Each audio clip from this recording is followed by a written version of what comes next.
국민의힘을 이제 국민들이 이제 또 뽑았던 이유 중에 하나도 네. 부동산 그 잘못된 정책을 좀 다시 바꾸고 개선하려고 사실은 제가 볼 때는 윤석열 대통령을 저는 뽑았다고 봐요. 그러니까 너무 사회주의 정책으로 가는 거 부동산도 다시 이제 자유주의를. 근데 윤석열 대통령 기조는 원래 다주택자들을 뭐 범죄자 취급하냐. 윤석열 대통령도 이제 그런 기조였고 실제로 완화된 것도 많아요. 종부세도 완화됐었고 그다음에 이제 그 우리 양도세 일시적 1세대 1주택 양도세도 뭐 3년으로 통일시켰고 비과세 되는 거 있잖아요. 그 대체주택 비과세. 대체주택 비과세. 그것도 이제 3년으로 그러니까 이런 걸 3년으로 다 통일했고 이런 거는 잘했는데 이제 취득세도 이제 완화해 준다고 했는데 이거는 국회 통과가 안 됐던 거고. 예. 그리고 그 양도세 유예도 어쨌든 조례를 통해서 어쨌든 연장을 지금 하고 있기 때문에 양도세 중과는 안 되는 거고. 그다음에 조정 지역도 뭐 다 풀면 좋겠지만 어쨌든 강남, 상고, 용산을 남겨두고 이제 다 풀었기 때문에 이제 이런 부분은 그나마 이제 잘한 건데 나머지는 또 국회에서 발목을 잡으니까 이제 안 됐던 부분이 있는 거거든요. 근데 이제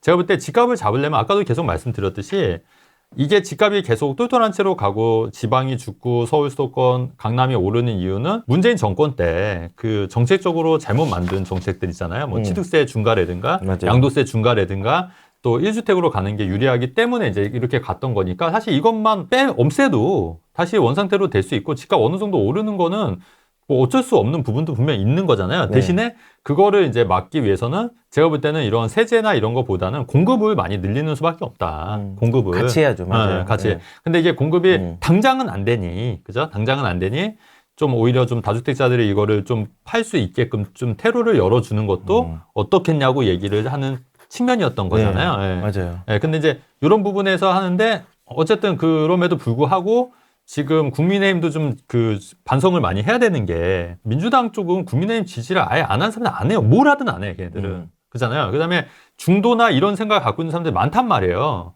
그러면 이런 생각을 반영해서 이런 걸 정책으로 빨리 입혀서 내놔야 되는데 지금 거꾸로 가고 있다는 얘기예요. 지금 이게 토지걸 허가를 강화시킨 뒤에. 그러면 이게 또 이런 생각 갖고 있는 사람들이 떨어져 나가는 거예요. 또. 떨어져 나가는 거예요. 지금은 진짜 체제 전쟁이라고 할 정도로 지금 시급한데 시급한데 왜 자기 편들을 왜 이렇게 떨어뜨리냐는 게 난 진짜 너무 안타깝고 바보들이냐. 의사도 그랬잖아요. 의사들도 그렇고 왜 자기 지지 기반을 왜 스스로 무너뜨리냐 이 얘기예요. 제 얘기는. 저쪽 표를 더 가져올 수 있다라고 생각하는 건가? 절대 안 그렇잖아요. 근데 사실 어차피 그러니까 너무 답답한 거지. 그러니까 그 참모들이 내가 볼 때는 다 참모들도 다 그쪽이다. 좌파들이 많다. 그러니까 아마 그렇게 가이드를 한 것 같아요. 그러니까 공급을 늘려야 뭐가 이게 정리가 되는데 공급을 지금 당장 하는 건 이미 늦었다는 건 전 국민이 다 알지 않습니까? 네, 그렇죠. 그러니까 수요를 눌러버리는. 근데 그렇게 하면 안 되죠. 왜냐면은 공급이라는 게 두 가지가 있어요. 첫 번째 공급은 장기적인 공급. 신도시 지을게요. 택지 개발 조성해가지고 인구 늘어나게 해서 공급을 늘릴게요. 이게 이제 장기적인 거고, 기존 공급이라는 게 그게 뭐냐면 거래예요. 기존에 있는 물건들을 거래를 잘 되게 하는 것도 저는 공급이라고 생각하거든요. 그렇죠. 그거를 잘 되게 하려면 뭘 해야 되냐? 그렇지. 다주택자 늘려야 되고요. 세금 완화해서 거래를 잘할 수 있도록 해야 돼요. 맞아요. 근데 지금은 거래를 잘할 수 있는 구조를 해야 됨에도 불구하고 더 때려 막은 거잖아요. 그러니까 이제 답답한 거죠, 사실은. 그러니까 기존 공급을 풀어야 되는데. 그러니까 얘네가 생각하는 집값 안정은 그냥 거래가 안 되고 그냥 정체돼 있고 이게 안 되는 게 거래 안정인 거야. 심정지. 본질이 아니고 아스피린 먹고 고통만 참는 거지. 그렇죠. 그냥 이제 심정지를 원하는 거고. 그렇지. 우리가 얘기하는 활발한 집값 안정이라는 거는 거래가 집값이 크게 안 오르요. 집값이 계속 왔다 거래돼야 되지 않습니까? 자유롭게. 네. 그게 사실 맞는 그게 거래의 안정이잖아요. 그렇죠. 집값의 그렇죠. 안정이잖아요. 그러니까 집값이 안 오르는 게 아니라 집값은 어쩔 수 없이 오릅니다. 왜냐하면 통화량이 팽창하면은 올라갈 수가 있는데 이게 너무 급하게 오르거나 급하게 떨어지는 게 사람들을 불안하게 만드는 건데 차라리 그러려면은 지금 저는 딱 간단하게 문재인 정부 이전으로만 돌려놓으면 돼요. 맞아요. 그렇게 하면은 처음에 부작용이 있어요. 확 오르는 부작용이. 그러다가 나중에 이제 시장에서 정상적으로 그 가격들이나 거리를 찾아간다고 생각을 근데 하거든요. 이제 적어도 그 전으로 돌리면 지금처럼 양극화는 벌어지진 않겠죠. 그죠? 왜냐면은 지금은 무조건 똘똘한 채가 유리한 국면이다 보니까. 그러니까 그거를 지금 다 해제를 해야 된다는 얘기예요. 그 2주택, 3주택 8%, 12%니까 사실 누가 그러면은 다 지방의 아파트 삽니까? 오히려 팔고 다 서울 강남 사는 거지. 그렇죠. 그렇다고 그거를 또 강남 상고 용산 못 사게 갭 투자 막어? 그러면 이제 그거 서울로 퍼질 거예요. 제가 볼 땐 저녁에. 근데 재밌는 게요. 그게 과연 그 막는다고 막아질까? 그렇죠. 예전에도 재건축, 재개발 네. 막았는데 못했잖아요. 사실은 우리 2020년도, 2021년도 문재인 정부 때 쭉 이렇게 가격이 올랐는데 규제를 했는데 못 막았는데 뭐가 막은 줄 아세요? 금리 인하가 막았어요. 금리 인상이 막았어요. 그리고 지금뿐만 아니라 제가 오늘 딱 타이밍 좋게 조선시대 얘기를 한번 해볼까요? 네. 조선시대도 똑같았어요. 인플레이션이 다 있고 했는데 되게 재밌는 게 뭐냐면요. 제가 이거 한번 집도를 한번 해볼게요. 네. 여기 보시면은 초가집이 나오고요. 네, 초가집이 나오고 이 뭐죠? 뭐, 두루마리. 예, 두루마리 이게 이제 집문서인가 문서예요. 보다, 집문서예요, 집문서. 그래서 요 이제 종로의 한 상가로 추정되는 가옥은 뭐 12차례 매매가 되었는데 한 몇 년 정도 한 70년 동안에 1730년부터 70년 동안 네. 12차례 매매가 된 이제 등기부 등본이에요. 네. 근데 1730년도에는 은하 60냥인데 2년 뒤에 얘는 65냥이 거래돼. 이것도 인플레이션이 일어났는데 이듬해 갑자기 그 다음 1년 뒤에 140냥이 됐어요. 왜 그런 줄 아세요? 두 배 이상이. 왜 했냐? 재건축을 했거든. 아. 리모델링을 그렇죠. 했거든. 가옥을 개조를 해가지고 여기 보면 초가가 조금 안 좋은 집이고 기와가 우리 소위 말하는 그렇죠, 그렇죠. 아파트야. 여기 빌라고. 빌라 11개랑 아파트 4개를 재개발을 해가지고 요거를 기와로 아파트로 13칸을 만들었어. 그러니까는 가격이 지금 1년 만에, 지금 2년 만에 65냥, 5냥이 올랐는데 1년 만에 두 배 이상이 뛴 거예요. 재건축이 있었어요. 그렇죠. 그때도 이렇게 급등을 했어요. 그리고 이제 재건축에 대해서 우리가 상품이 좋아지니까는 급등한 걸 보여주는 거예요. 재밌죠? 예. 그리고 조선 말기에 극심한 인플레이션에 의해서 집값 폭등의 사례가 흔했다. 일례로 효령대군 후손이 소유했던 종로의 귀갓집이 1724년 300냥이 이뤘는데 19세기 중반에 서서히 뭐 상승하더니 28,000냥이 되었다. 와. 은하로 네, 14,000. 14,000. 폭등을 한 거죠. 150년 동안 50배를 뛴 거예요. 50배를 뛴 거예요. 어마어마하죠. 그리고 여기 보면은 뭐 이제 인플레이션에 대해서도 얘기가 나와 있어요. 여기 보면은 여기는 이제 입지에 대한 것도 나와 있는데 그 한성부의 서부, 남부, 중부 소재한 토지 가옥 매매 200여 점을 수록한 발간을 예정인 거고, 그리고 조선 말기에 흥선대원군이 그 화폐 정책의 당백전으로 인해서 극심한 인플레이션을 확인할 수 있었다. 근데 당백전이 뭔지 아세요? 경복궁을 이제 고종 때 완성을 했지만 공사를 이때 했단 말이에요. 그런데 이때 돈을 찍어냈어요. 이게 소위 말하는 그 원래 상평통보가 있었잖아요. 상평통보가 만약에 500원짜리라면은 얘는 돈 한 개가 한 10만 원짜리예요. 가운데가 없고 두 개밖에 없었어. 이걸 찍어내가지고 이제 공사하기 위해서 쓰니까 돈을 찍어내면 어떻게 되죠? 가격이 인플레이션. 폭등한 거예요. 그것도 그것 때문에. 이때도 인플레이션이 있어요. 이때도 사람들이 이제 그 생활용품들이나 이런 것들도 되게 극심해서 이 돈을 안 쓰고 이제 물물교환으로 또 가고 뭐 또 화폐를 다른 걸 만드는 이런 걸 고민을 했단 말이에요. 인플레이션이 일어난 거예요.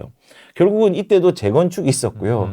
재건축으로 상품이 좋아지니까는 가격이 올랐고 통화량을 팽창시키니까 이렇게 물가가 올랐단 말이에요. 근데 이거를 정책으로 막을 수 있을까? 저는 못 막는다고 보거든요. 그렇죠. 돈이 풀리는 거는 화폐 가치가 떨어지는 거니까. 그러면 저 때도 우리 같은 전문가도 있었나요? 이때는 아마 최진곤 대감님이 있지 않았을까? 지관은 뭐예요, 이제 지관? 땅을 보러 다니고 뭐 무덤 풍수 보고. 풍수하고 무덤하고 뭐 이렇게 땅이 주로 있으니까 뭐 그래서- 여기가 왕이 나올 자리입니다. 뭐 이러고 그렇겠죠. 이게 당백전이 네. 기존 그 화폐의 100배라는 거예요. 백전이라는 거예요. 아. 당백전이라고. 그래서 이걸 하면서 이제 맞아요. 인플레이션이 되고 화폐 가치가 떨어졌죠. 재밌지 않나요? 재밌어요. 네, 그래서 지금 이거를 정책으로 막겠다. 네. 이렇게 돈이 풀리는 돈은 풀어야 되고 네네. 대출을 만들어야 되는 신용화폐 사회인데 이런 사회에서 정책으로 일시적으로 막겠다? 눈 가리고 아웅하기지. 맞아요. 그거 하다가 나중에 풀면 어떻게 되는데 스프링처럼 뽕 튀어오르는데. 그렇죠.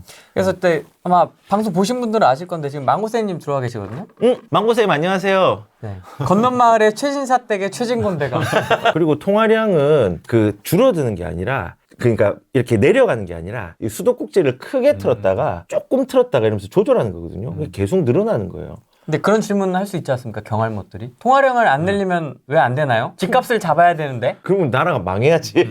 돈이 돌아가야지 경제가 돌아가죠. 왜 돈이 없죠? 유튜브 보고 공부하세요 이렇게 해야겠어. 저는 또 한편으로 그런 생각도 들어요. 그러니까 저희도 뭐 이렇게 족보도 있고 나름 했는데 저는 이제 의심이 드는 게 네.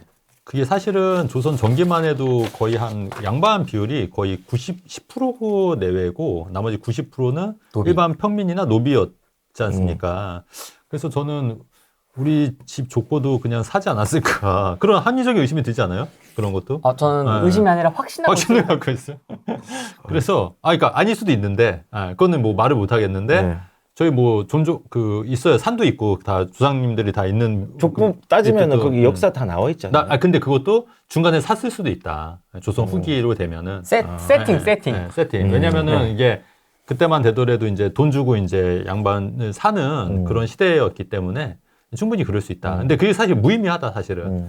그러니까 제가 하고 싶은 얘기는 뭐냐면 그 조선 시대를 되게 동경하시는 분들이 많아요. 조선 시대를. 조선 시대요? 네, 의외로. 유교 보이들이 많나? 어지러운데? 그러니까 어지러운데. 근데 사실은 그 세계사적으로 같은 민족을 노예를 삼는 국가는 없었다는 거예요. 그러니까 타 민족을 노예를 삼는 경우는 있어도, 그러니까 외국 같은 경우도 흑인들 데려가서 아프리카에서 노예 산다는데 같은 민족을 노예로, 그러니까 가축과 같은 삶을 사는 게 사실 우리나라도, 그러니까 이것도 명백한 사실이잖아요. 근데 그런 거 하고 사실 노예들은 굉장히 억울한 일도 많이 당했다는 거고 한편으로는. 그래서 우리나라 욕이 굉장히 거친 이유도 저는 그런 한가 그런 것도 무시 못한다. 좀 개인적으로 생각해요. 욕이 거치더라고요. 엄청 거치죠. 왜냐면은 뭐 일본이나 미국 같은 경우는 욕이 그냥 없잖아요, 많이. 그렇게 많지 않잖아요. 근데 네. 우리나라는 뭐 엄청 다양하죠. 정말 다양하게 뭐 창자를 뭐 씹어서 어쩌고저쩌고 시작해서 굉장히 많잖아요. 줄넘기 하는 거. 그러니까 그런 게 이제 굉장히 이제 그런 얼마나 그런 고통과 원한과 그런 게 있었냐는 건데, 근데 그거를 한편으로는 그런 사람들의 인식 자체를 확 바꿔준 게 한편으로 또 이승만 대통령일 때 그것도 정말 무시 못했던 거라고 저는 생각해요. 근데 사람들이 그런 생각을 많이 못하는 것도 나는 요새는 큰 문제고, 다시 조선시대가 굉장히 좋은 사회라고 생각하고 오해하는 것도 아니다. 그러면 당장 조선시대로 돌아갈래 하면은 안 갈 거잖아요. 그 사람들도. 어떻게 조선시대가 좋지? 근데 그렇게 믿고 또 그렇게 떠드는 사람들이 있다. 그 사람들이 특히 좌파들이 굉장히 그런 조선시대에 대해서 굉장히 막 이렇게 하는 경우가 많고요. 최근에 또 제가 또 생각한 게 뭐냐면 요새 4.3 사건 있잖아요. 4.3 사건. 네. 제주? 네. 제주 4.3 네. 그것도 굉장히 이슈하려고 엄청 노력하더라고요. 5.18처럼. 네. 근데 제가 볼 때 이것도 일종의 선동의 일종이다. 물론 이제 4.3 사건도 중간에 물론 피해를 보신 선량한 시민들도 있었겠죠, 물론. 근데 그때 그 시대상을 보면은 또 어쩔 수 없는 또 그게 안타까움이 분명히 있는 거지 않습니까? 네. 그리고 이미 지난 거잖아요, 이미. 근데 그거를 지금 끄집어내서 마치 그거를 또 성역하려고 하는 그런 조짐들이 저는 보이고 있고, 거기에 선동당해서 또 사람들이 또 하는 것도 좀 저는 심각하게 보는 거고, 예전에 그 문재인 정권 때 동학운동 아시죠? 동학운동. 네. 네. 그것도 막 그런 식으로 하려다가 그거는 너무 옛날이라 안 됐었던 거 있어요. 동학운동도, 농민운동 네. 있잖아요. 정몽준의 농민운동도. 그러니까 얘네들 진짜 어떻게든 이제 갖다 붙여서 선동하려고 엄청. 10명 이상 모인 거는 다 갖다 붙이려고 그래. 그렇죠. 예. 되게 조직적이에요. 그러니까 그래서 이제 조선시대 얘기하니까 이제 제가 또 한편으로는 또 그런 생각도 들어서, 근데 조선시대 여러분 절대 좋은 시대 아니고, 또 명성황후도 역사적으로 봤을 때 그렇게 위대한 사람도 아니에요 사실. 명성황후도 저기도 민비도 너무 미화됐다. 맞아요. 예, 그렇죠. 명성황후도. 네. 예. 그게 근데 왜냐면 다 선동이에요, 선동. 일본을 타개하기 위한. 물론 일본 잘못한 것도 있죠. 근데 명성황후가 그렇게 지금 막 드라마하고 영화 찍고 책에 막 위인전 나올 정도에 그렇게 업적을 했냐고 봤을 때 객관적으로 아니지 않습니까? 아니에요, 여러분. 근데 그거를 엄청나게 지금 선동을 하고 있다, 이렇게 이해하시면 좋을 것 같아요. 예. 근데 동학운동 유공자 만들려고 진짜 그랬다니까. 동학운동 유공자. 동학운동 유공자를 어떻게 만들어? 근데 어떻게 찾아낼 거야? 그거를? 그러니까. 했는지 안 했는지 어떻게 알아 그거를? 근데 진행했었다고요, 이게. 예. 그렇죠. 했었어요. 미친 거 같아 진짜. 뭐든 미쳤어. 성역화 시켜가지고 하려고 하는 선동들이 되게 많긴 맞아요. 해요. 5.18 유공자 명단부터 깝시다. 그치. 절대 안 가잖아요. 그거부터 깝시다. 그치. 일단. 나 그것 좀 보고 싶네 명단. 맞아요. 맞아요. 근데 절대 안 가잖아요.